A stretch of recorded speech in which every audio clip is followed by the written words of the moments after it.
Okay, so that's good. So we've talked about WrestleMania now. I don't think there's anything else from WrestleMania we're missing. So we're going to talk about the next bit of news that came, which is the merger. So I'm sure. I mean, again, we're not news breaking here on this podcast. That's not our goal. But I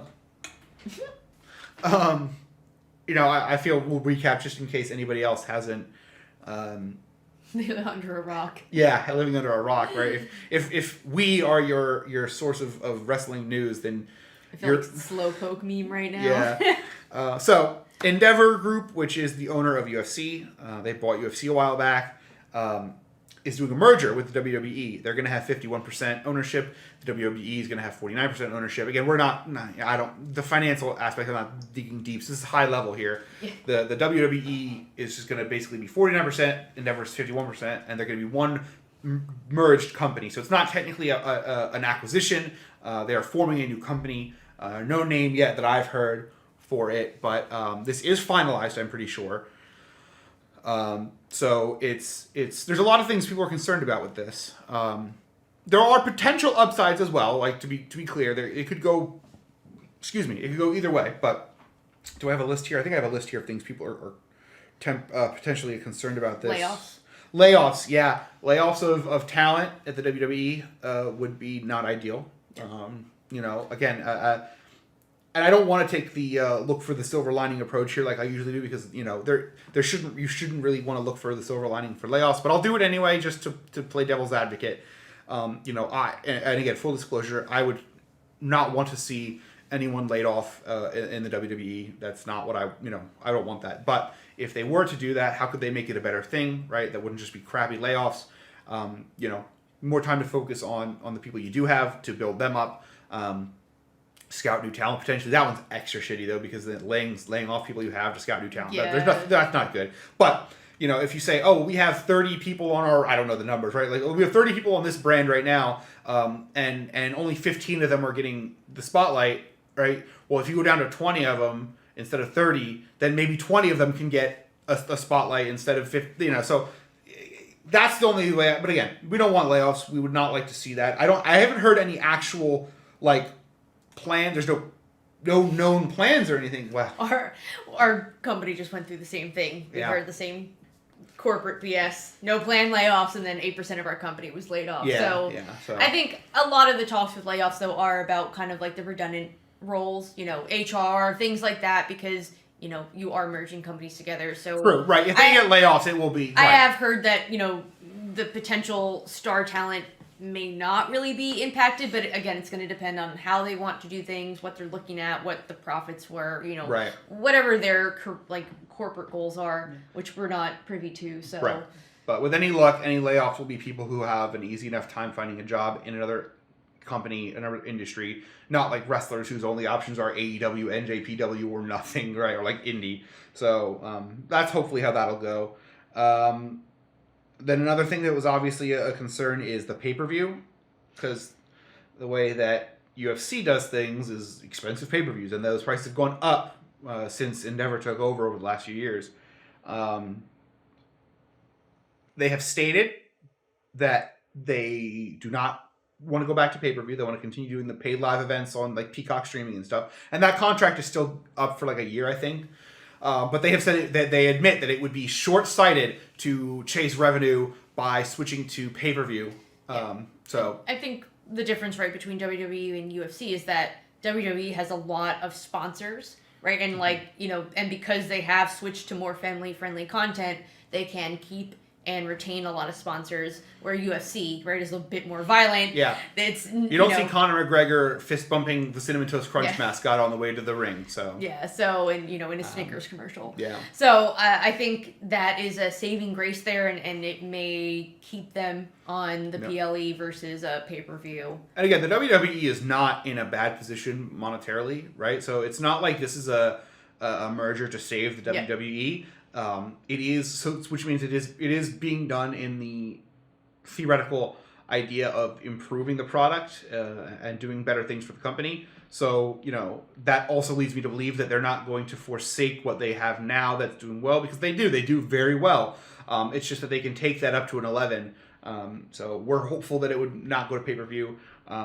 Because that would impact a lot of fans, right? Like, we could probably still do it because we're fortunate. There's a lot of people who couldn't and wouldn't, and they would probably just torrent it if they had to. But we don't want to see that. We'd like to see them continue on this path because I think it is a much better model that opens up the world of wrestling to a lot of people, and that's always good. More fans is better. More fans gets us better branding deals. Yeah, I think it would hurt. Things like the non-Big Four, right? Events for WWE, right? People will probably only buy specific pay-per-views if it went to that. And I remember, being a child, right, wanting to see every pay-per-view. Obviously, my parents weren't down for that. My brother and his friends would all chip in to buy the ones that we could. But you miss so much, and then you're just watching the recaps, and it's not the same. Yeah. Honestly, I would have probably gotten back into wrestling, I would have gotten into wrestling a lot sooner if I had realized that they had left the pay-per-view model. Because back in 2011, it was. I went to I saw the Royal Rumble because my buddy got it on pay-per-view because he was a big wrestling fan. Obviously, he did indie wrestling. But so I was like, yeah, I'll come watch it with you, sure.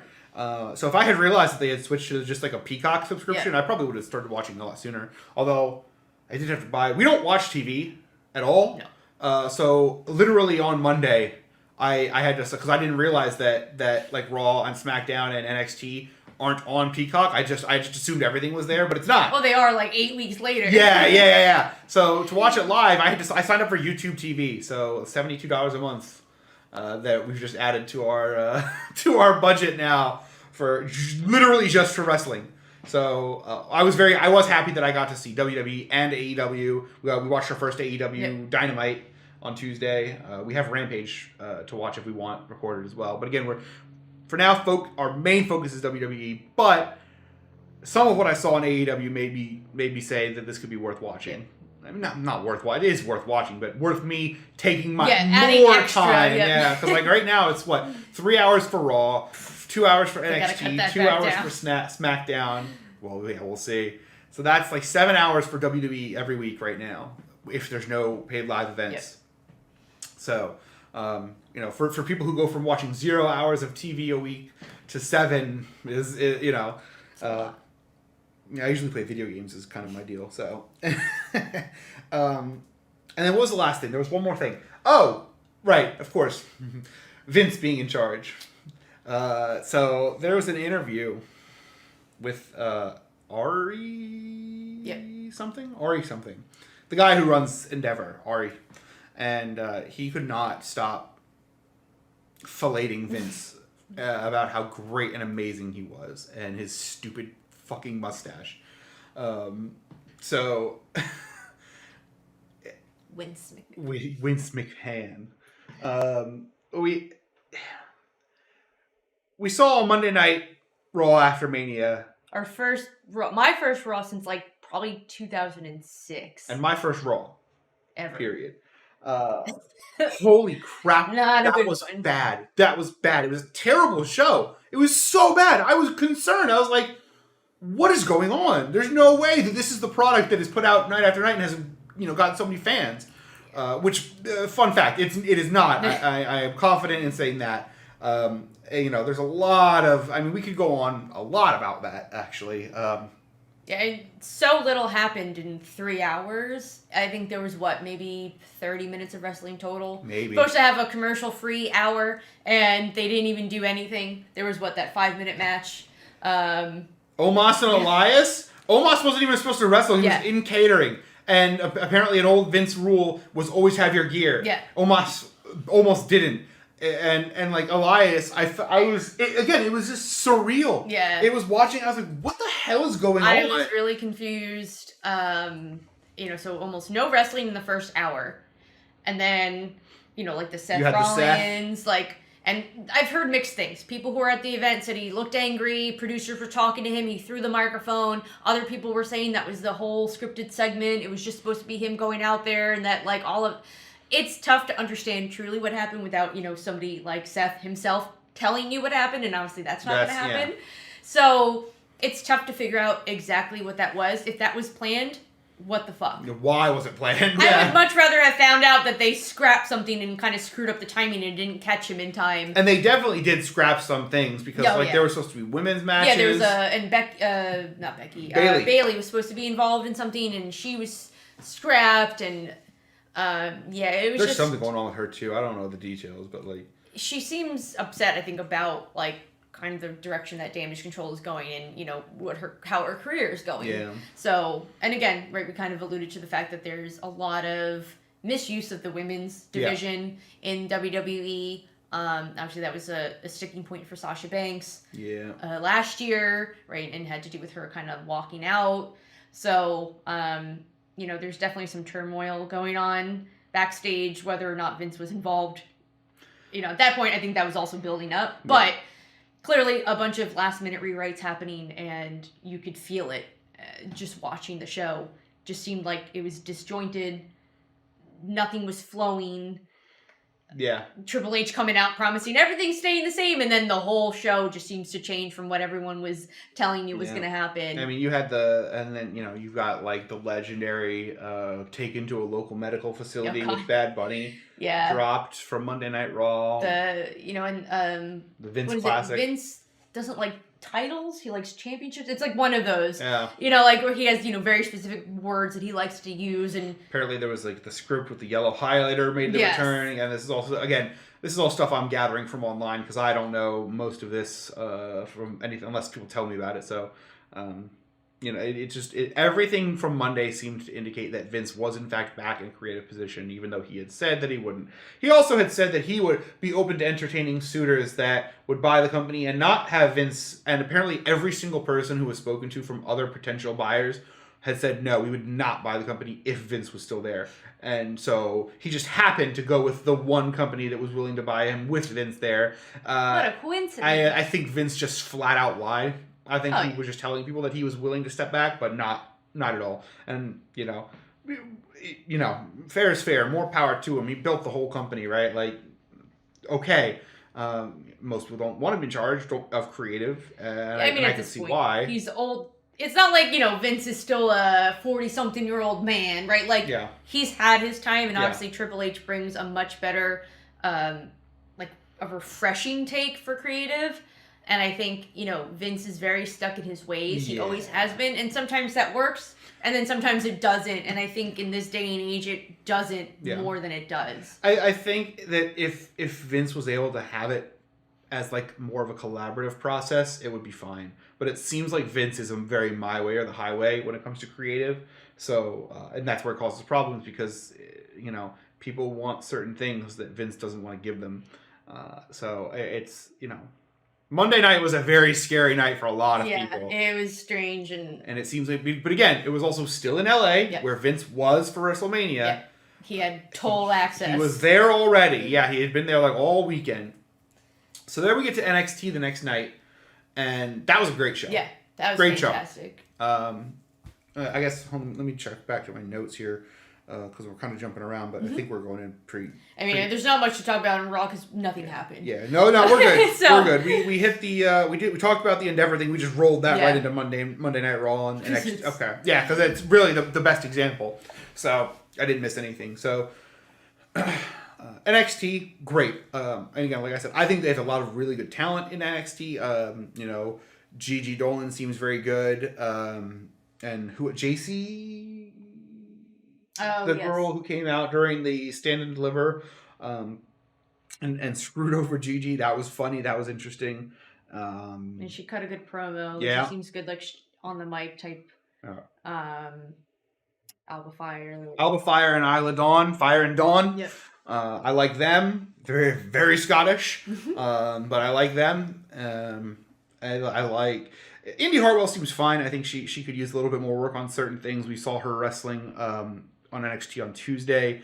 I think she really did not sell the pin kickouts a lot of times. It was very weird to see her just kind of sit up, and the other person was selling the but so I think that, but again, my nitpicky things. I think her promos were a little rambly at first, but she got there. Her pin kickouts were not sold super well most of the time, but she was find other places. She's the perfect example of using NXT to refine yourself more before getting called up. Yep. I also like Dexter Lumis. I haven't seen him wrestle actually, so I have only seen him in the games. But from what I've seen in the games, I think I'm really gonna like his character. So I want to see him actually like do a promo and wrestle. Like the only thing I saw was at Stand and Deliver when he did his creepy like slide under Indy and then lift her up for the title. Like, so I think he's got potential to be someone I like a lot. I like Pretty Deadly. I would. The fancy model boys. Oh yeah, you were like not sold on at first, but I think that's great. I did hear a lot of people hoping that they would get called up to kind of start something with Seth, but then to my point, that would be good. Is Seth kind of needs someone with him? Otherwise, it's going to become a singles focus, and it's like they both seem like they're great at what they're doing. What did I tweeted out on Tuesday? Male models versus Guidos was not what I had on my bingo card for tonight. And they've got the good heel, something needs to happen in the ring. They're very creative with what they did. So they did the cut. Oh, yeah. They covered someone over. So you could only see him from the waist down, so you couldn't tell who the legal man was. He wasn't the legal man, and they did a little switcheroo, right? Like, that kind of stuff is great. Classic. It's classic. It's beautiful. So I think they bring a good, they have good characters. Right, it's kind of reminiscent of what Edge and Christian used to do back in the day when they would do their 5-second flash photography, right? Like it's taken to the next level. Right, they've made it their own. They've made it their own. But I like it a lot, so I'm very excited to kind of continue to see what they have to offer in NXT. Yeah, I definitely think NXT has a lot of talent, and they've done a great job refining it, and. A lot of people I want to see. I think that's fully Shawn Michaels at this point too. Yeah, good for him. So that makes sense. That makes sense. Everything I've seen about him, he's another one who seems like a true, I love wrestling, I love the WWE kind of guy, and so it makes sense that something that he would take over would do so well. And again, it's so funny.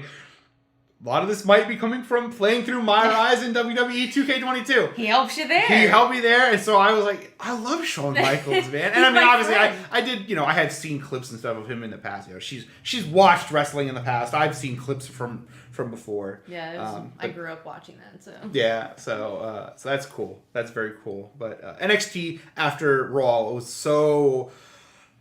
such a relief. It's very refreshing to watch, to see the weirdness of Raw and then get into NXT and go, oh, thank God, there's still hope, right? Yeah. We kind of figured that was a one-off Raw. We were hoping that it's not going to continue, right? We're thinking that our running theory is that it just it was a matter of proximity and access. Vince was there, so he did it. Yeah. And so hopefully that will not, he's not going to travel the country with Raw or whatever. So, and worst case scenario, this is the worst case scenario that I think they could get away with. If Vince was like, I'm going to run Raw. And so he ran Raw and nobody watched Raw. Yeah, that's what people were kind of saying. Maybe Triple H takes SmackDown. Yeah. He takes her. I hope that's not what happens. Right. That's worst case scenario that I think they can get away with because it won't tank the whole company. And eventually they would be like, Vince, you can't keep doing this. Yeah. Raw has no ratings. And that's the thing is do they then compare the ratings and then kind of push him out of the seat by doing that? But then you're going to hurt a whole bunch of people in the process. Worst case. You're going to get, the PLEs where you're going to have the merge come and you're going to have bad talent and bad storytelling on one end. It's just going to become a mess. Bad or underutilized talent. I'm just hoping that... Yeah. But I'm thinking that it's going to be... Vince was there. That's why he did it. Vince isn't going to be there, and so he's not going to keep doing it. Yeah, it sounded like there's only, for SmackDown, some small, tiny little changes. And which is fine. That's okay. It's fine, because it was good. Because now we can go right into SmackDown, which was good. Much better. We liked SmackDown. There's actual matches. Yeah. For the first hour, I think it was just mostly matches. Triple H didn't come out until 9. Yep. Who's the okay? So what was the order of SmackDown? Let me see. I'm already gonna forget. It wasn't Ricochet and Ivar, right? I don't think that was first. No. I can't even remember what happened. What was the date yesterday? It was the 7th. Yes. Let's see. Let's pull this up. We're doing it live. Mm-hmm. Oh, the first one was Imperium versus Brawling Brutes, right? Oh, right, yes. Which was great. Yes. I loved watching that. Good starter match. Good starter match. And I like the matchup of, again, the cut and dry Imperium versus the rough and tough Brawling Brutes. I thought that was a great match. I enjoyed watching that.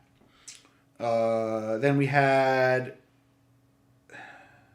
Was it then? Rey Mysterio and Santos Escobar versus Dominic Mysterio? No, because they came out after Triple H announced Rhea. Oh. Okay. So that was later on in the night. What was the match you were asking about? Because you just... Ricochet and Ivar. Oh, that's not even on here. But yeah, Ricochet versus Ivar. That might have been second then. Because... Did I make that up? No, that definitely happened. Did I dream it? No, that definitely happened. Because that was where I really noticed Ricochet's expressiveness with his eyes and stuff. And so... Which is funny. A lot of people have been talking about Jay also getting really good at kind of like the expressions, and Roman being like perfect when like someone comes out and interrupts. Like Roman, he's good at that. Yeah. So I've been trying to pay more attention to that because sometimes I get distracted during the matches, and I want to start looking at like how are people being expressive and selling things. And so that was good. That was a good match. Then we had, I guess, Triple H came out and addressed people. Then it was Rey. Well, then Ripley talks. Yes. Then actually, everyone got to talk from Judgment Day, which is Dominic saying, "Oh my God, yeah, that was the heat." The heat that Dominic got when he tried to speak.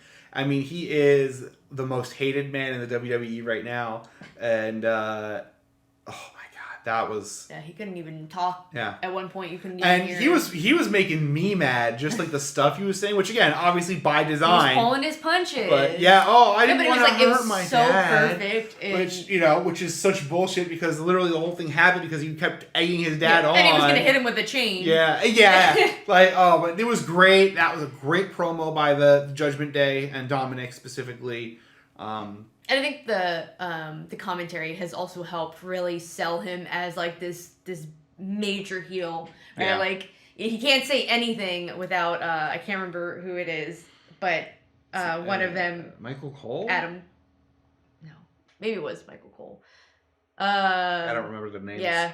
I gotta get back on who's Yeah, I know. We'll get there. We'll get there. We're still just kind of getting in it. Really good at helping like keep him up there. I think WWE's commentary is way better than the AEW's. Based on the one match I watched. Based on the one match I watched. The AEW commentary, I was like, first of all, they have three guys that all sound exactly the same.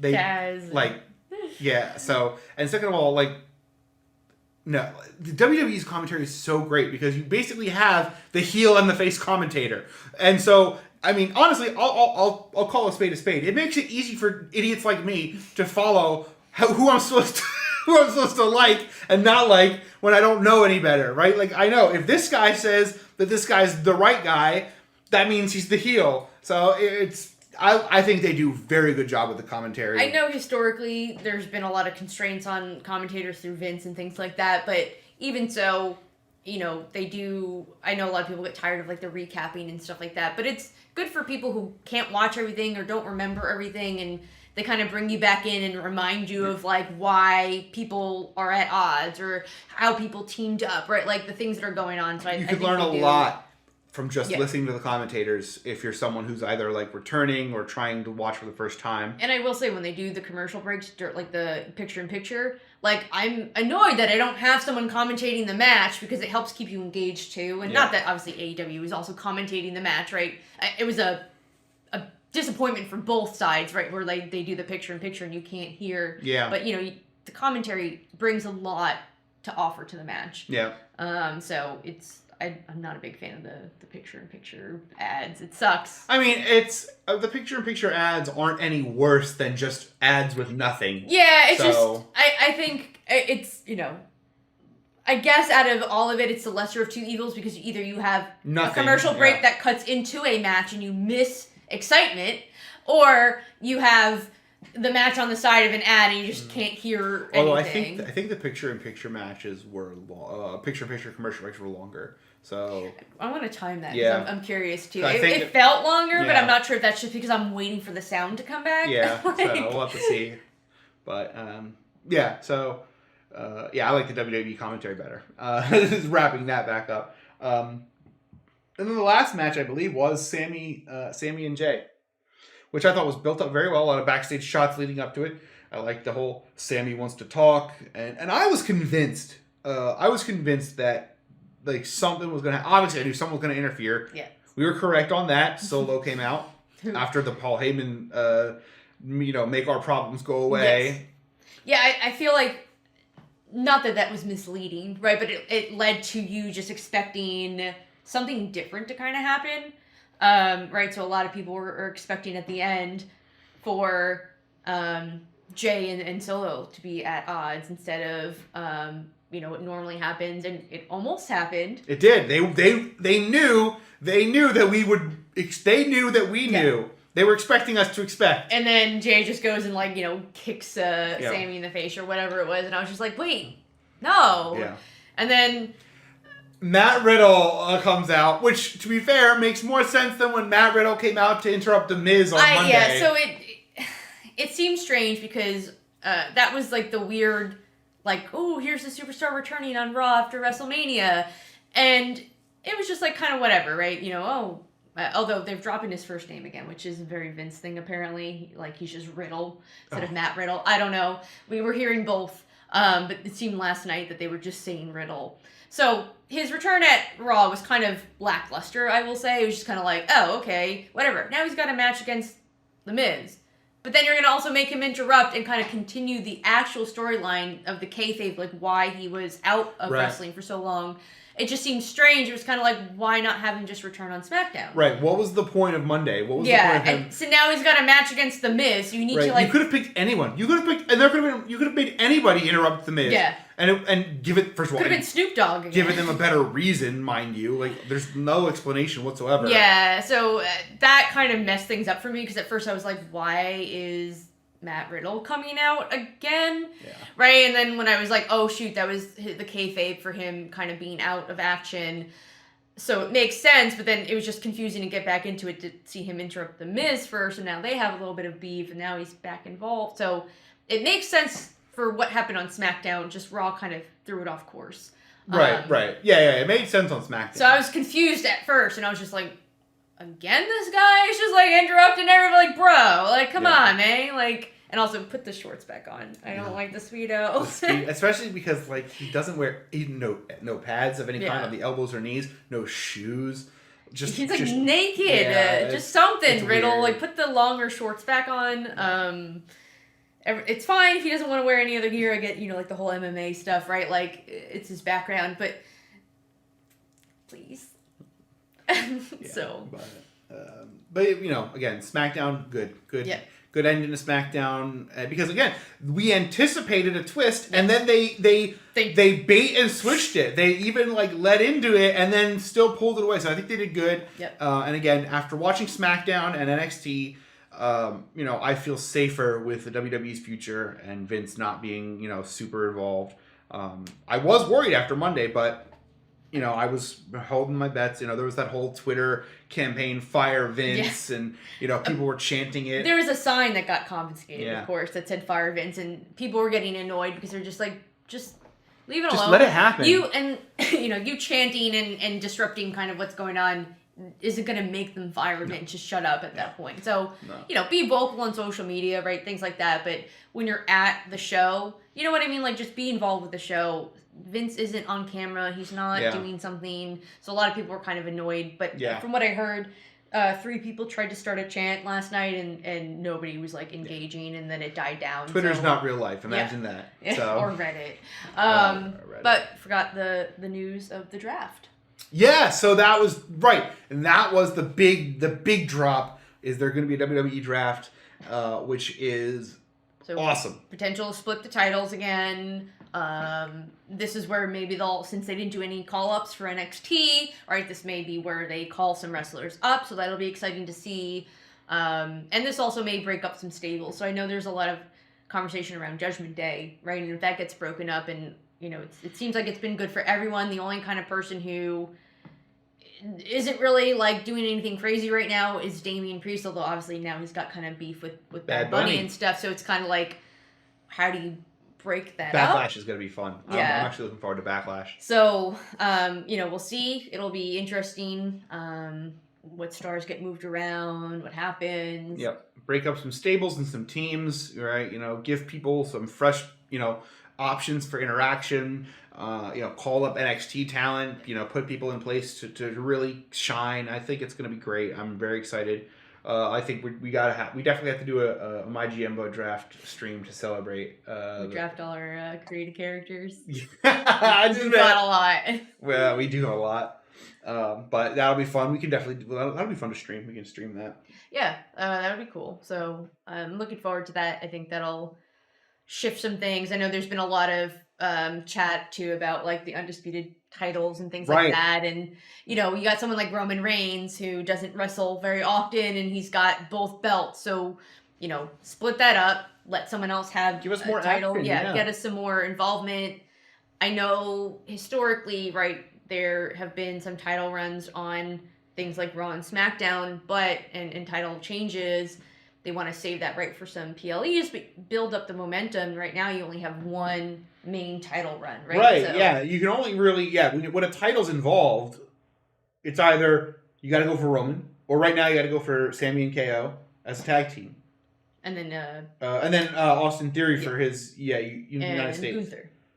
Intercontinental. Oh, right, yeah. Yeah. So, I mean, there's a decent amount of titles, right? But when you're talking about the big guy, right? The big gun. Yeah. You kind of combine them now into one, and Roman clearly needs to have his 1,000 days of being champion, right? Oh, that can't come soon arbitrary enough. Give him his 1,000 days so silly. that we can move on with that story, please. But, and then it kind of just ruins the momentum. So it'll be better, I think, to go that route again. And also I heard some people are tired of, some of the same wrestlers being on both programs. I've heard mixed things. Some people like it, but the majority of what I was seeing are kind of tired of seeing people on both, and they kind of want to split it again. Especially for people, who maybe don't have the time to watch both shows and prefer to pick one and then just watch recaps. So I think it'll be very interesting to kind of see what they do with that. Yeah, I agree. Okay. I think we've hit all the recap stuff, right? I don't think there's anything else we missed, really. I hope not. Yeah. So a couple other things I kind of figured we could talk about. Add some more time, pat our show length here. So we watched AEW Dynamite. Yes. Who stood out for you in AEW, if you can even remember? Because again, that was our first time. I know, I'm trying to remember everybody. I mean, I will say I wasn't thrilled with the little show tunes. MJF? Yeah, I mean, he seems like a great heel and a good, champion, but... He seems like, that's not my thing, and when that went on, I immediately just walked away, probably get a snack again, because I like snacks. MJF was great for me. I think I can take or leave the singing, dancing show tune, but I think he's a great heel. Yeah, and obviously that was kind of like he a lives one-off. For this shit. I've seen the clips. Like, he lives for this shit. Yeah. He lives to be a heel. And again, my buddy wrestled him. He sent me a picture of we'll have to post it on our Twitter. Yeah. So that was cool. Riho, right? That was the very, very small woman. Yes. She was impressive. I loved her outfit.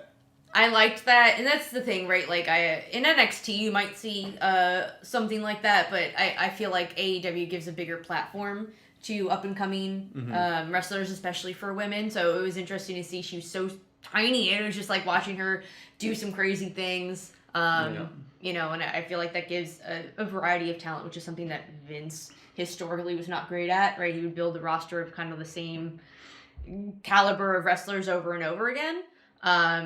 So that was pretty cool.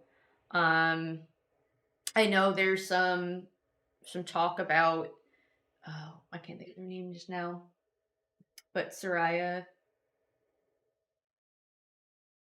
Saraya? I'm gonna forget her name now. What Paige is new? Oh, I don't know. And I can't think of their stable name now because it's. Were they on Dynamite or is this? They were on. They showed up for like a small little promo. And I had looked into them. It was like it was all former WWE. Yeah, you mentioned that. Women, yeah, and I thought that was interesting. It sounds like they have a decent kind of like story build. But from what I know of Paige, she's not great on the mic. I'm trying to look it up. Yeah. But it's like I'm getting mostly like results. Yeah, no one's listing promos.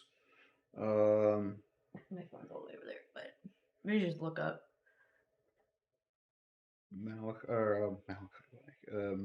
AEW page. Right. Okay, hold on. Let's see. Soraya Jade Bevis is apparently that's her actual name. Yeah. Well, she can't use Paige anymore, so I'm pretty sure Vince was like, right. "That's my name." Yeah, of course. But yeah, it seemed like it could be interesting. I would hope that she could maybe get a little bit better on the mic because, other than that, right, you got two other women who maybe will be better anyway. So she doesn't need to be. Yeah, let me see. As perfect on the mic, but a lot of people aren't really impressed with her mic skills. So that was like the one downfall to that little stable. Tony Storm and Ruby Soho. Yes. Ruby Soho, sorry. Ruby Soho, Tony Storm, and then Soraya.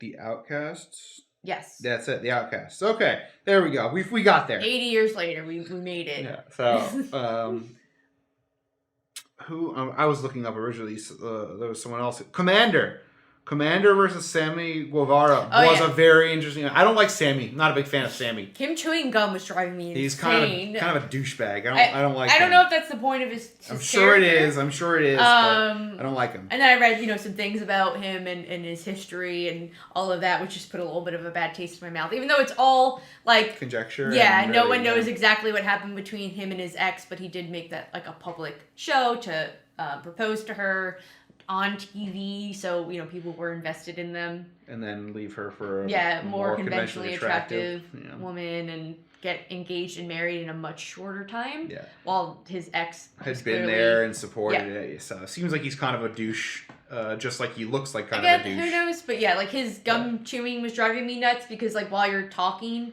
like part of your promo is also like your not only your appearance, but like just how you're carrying yourself and holding yourself. And so him just going like darn it was driving me insane. I could not stand it. It was like that. It was like that commercial we kept seeing during wrestling. I think it was maybe during WrestleMania with the Wingstop chicken sandwiches. That always ended with the dipping in the sauce, and it made that noise, and it made me want to put my fist through my TV every time I heard it. Oh, and the sandwiches look great. Yeah, don't get me wrong. I wanted every one of those sandwiches, but by the end of the commercial, I wanted to physically harm the person who made the commercial.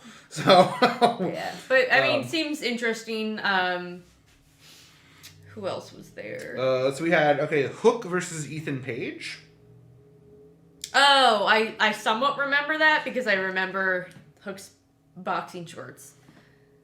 I don't remember that one. Again, it doesn't help that these were my first time seeing all these people. So. And I will say I wasn't as invested watching it because I knew we were just kind of trying to get into it a little bit. So I was a little distracted. And I was looking up so much stuff during the matches. Right, we kept looking stuff up, yeah. I did like House of Black versus Orange Cassidy and Best Friends. Yes. That one, I love the vibes. They seemed fun, the Best Friends. Yeah. And again, looking up everything to try and figure things out and get some of the lore behind the characters. Yeah. So and that brings up another point that I wanted to talk about because I saw someone online on TikTok actually who had said that basically AEW is about the matches and the storylines are just something that the fans deal with to watch the matches, whereas WWE is about the storylines and the fans will watch any match if it helps progress the storyline. And I think that's interesting. And again, I haven't watched enough to say whether or not that's true, but it feels, based on other things I've heard and seen, that's probably got some merit to it. And it also confirms that I think I would fall more on the WWE side of the fandom for wrestling. And it does seem to kind of be like that, right? Because AEW has that all access, and then something else that they said, oh, watch this to get more of the background and the story on characters. And the all access thing is behind yeah, it's a behind the scenes, real out of character, which I'm sorry couldn't be less interested in. But I think they also do it to get you invested in the actual people and then the characters that they are representing right on television. So for me, right, who, like, you know, busy and I don't have a lot of time to sit down and, like he's mentioned, we don't watch TV. Like, I watch hockey, but I don't... Even that, not that much. Yeah, and it's 82 games out of the year, right, and plus playoffs. So, you know, it's not like it's not an every night thing. You know, it's maybe 2-3 nights a week if they have a bunch of back-to-backs, which is kind of what wrestling is, but it's, you know, a 2-hour, so it's about a SmackDown. Like, right. You know, and it's just kind of, and I can put that on in the background, right? I don't have to be, like, super invested in watching it. So to start getting back into things and have to be invested in almost like one or the other, like, which do I pick? I'm a story-driven person, so I don't want to have to watch extra things to find out the story. Right. I love wrestling. I love the skill. Like, I wanted to get a trampoline. I want to do flips. I wanted to be a wrestler when I was younger. I want to be a wrestler now. Well, yeah, I still do. I want to get in shape. I'm gonna join the WWE. Fuck 'em. You know, in 8th grade, I'm telling my guidance counselor for our career things where we used to have to, like, pick a career and then, like, report on it. Like, I want to be a wrestler, and they're, like, telling me pick something else, like, and I'm disappointed. You know, like, so I'm very into the wrestling and, you know, the technical aspects and all of that, but the story, right, because I grew up watching the WWE, the story is what brings me in, and I'm willing to, you know, get rid of, like, reality, you know, and to go, like, okay, The Undertaker, obviously he's not, like, a lich, but, like, I'm willing to believe he is when I'm watching it to get into it. Yeah. So it's cool. It's fun. You know, suspend your disbelief. Yeah. You watch movies, right? What's the big deal? Yeah. You know that the Undertaker isn't a, you know, undead magic man who likes motorcycles. But yeah, like, so I'm big into that. So it'll depend on how much AEW skips over that. Like, obviously they have to have some story-driven things. Yeah. But to your point, it sounds like wrestling's kind of the highlight, and the story is kind of like just an aside, right? Like, you know, like that's the main course. It's how they justify matches. And then, you know, the stories like the mashed potatoes to your steak, right? Where WWE, the steak is the story, and then the match helps progress that story based on what is happening within that match. Who interferes? How the engine goes. Yep. You know, so we'll see, right? We're looking to try and get into it and to look some things up in AEW, because obviously it's another alternative, but some people who like to compare them, right? As we mentioned earlier in the podcast, they're separate products. They're a different product. Yeah. And it's good because the WWE needs competition, but they don't need to be the same. It doesn't need to be WCW versus WWE again. You know, it's good to have an alternative, especially for wrestlers in their careers. And it's good to have an alternative for people who don't want story-driven or more fantasy-type characters, you know, and want to watch more wrestling-based shows. Yeah, so. Yep. So, I mean, we're on the same page there. I think it's you know, there's some... And again, I think MJF is a phenomenal heel, phenomenal wrestler from, like, just the total package. Although I didn't see him actually wrestle, so I'm just he calls himself the total package, but you know, I'm assuming he's a good wrestler as well as being a phenomenal. Yeah, I don't think they hand him the keys to anything in the company if he's not really good at wrestling as well. So it'd be interesting to actually see, you know, and looking more into, you know, his wrestling style, how things go. From what we heard, AEW was more choreographed, like it's more shoot wrestling or spot wrestling. Sorry. No, and remember you're thinking about that Reddit post. Some matches are, some matches aren't. It depends on the wrestlers, but from what I was reading, a lot of them are coming from similar backgrounds, and like that seems to be the thing nowadays. So it's kind of like, you know, artists, right? Like they all have the same art style we've seen recently because they're all coming from the same freaking college, right? Like where it sounds like a lot of wrestling schools are kind of teaching more choreographed matches, which isn't a bad thing, right? No, yeah, you could do great things with that. Yeah, it absolutely. means the mic's not going to pick up someone calling a spot. So, but different styles, right, in different ways that they handle things. So maybe less impromptu things going on, and you know, it seems like AEW is more structured, where there's no rewrites unless something seriously wrong happens, like an injury or someone literally can't make it to the show. Where WWE leaves some things open to imagination. They might have an on-the-spot promo. You know, like, it seems like there's a lot of differences between how they approach the show altogether as well. Yeah. So, I just remembered something from SmackDown. Shinsuke Nakamura is coming back next week. I basically have his hair now, so... Yeah? Honestly, you do. I'm excited. He seems like I love his entrance. I love his entrance a lot.